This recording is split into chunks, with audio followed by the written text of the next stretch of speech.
Good morning everyone, কেমন আছো তোমরা সবাই? আজ হলো রবিবার। সকালবেলা গোপালদের সেবা দেওয়া আমার হয়ে গেছে, তবে এখন বাজে 8টা কি 8:30 মতো বাজে। বাইরে দেখছি এখন বৃষ্টি হচ্ছে। সকাল থেকে একটু মেঘ করেছিল, কিন্তু এখন হচ্ছে বৃষ্টি। কয়েকদিন ধরে এত পরিমাণ গরম পড়ছে, তা আজকে যে বৃষ্টিটা হচ্ছে এতে কোনো কাজ হবে বলে আমার মনে হচ্ছে না, কারণ আরও বেশি গরম লাগবে। যদি একটু ঝুপঝাপ করে বৃষ্টিটা হতো তাহলে হয়তো ভালো হতো। তো যাই হোক, আজ হলো ফাদার্স ডে। জানো তো, ছোটবেলা থেকে এখনো পর্যন্ত কোনোদিন আমি ফাদার্স ডেতে বাপিকে উইশ করিনি। কেন জানি না, ছোটবেলা থেকে আমার বাপিকে আমি ভীষণ পরিমাণের ভয় পেতাম। মানে ভয় পাওয়ার মতন কিছুই নেই, কিন্তু আমি খুব ভয় পেতাম। তবে সেই ভয়ের কারণেই আমি কোনোদিন উইশ করিনি।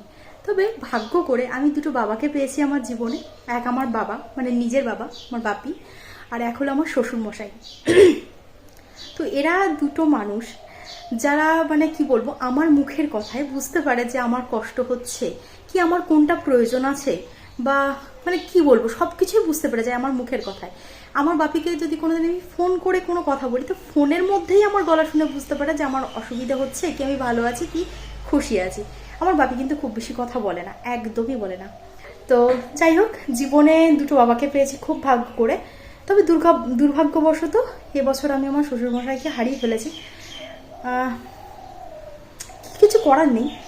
যাই হোক, জানো তো একটা জিনিস আমার খুব মনে হয়, এটা যে বাবা এমন একটা আশ্রয় বা একটা ছাতার মতো, যে তার নিচে যখন তুমি আশ্রয় নেবে, তোমার সব চিন্তা, সব কষ্ট, সব কিছু তুমি দেখবে ভুলে যাবে। কিন্তু সেই ছাতাটা যে আছে সেটা তুমি কিন্তু কখনোই রিয়েলাইজ করবে না। কখন করবে? যখন সেটা থাকবে না।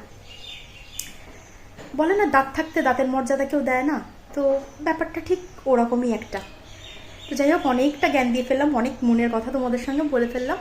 তো চলো দিনটাকে শুরু করা যাক। আশা করছি তোমাদের দিনটাও ভালো কাটবে আর আমাদের দিনটাও ভালো কাটবে।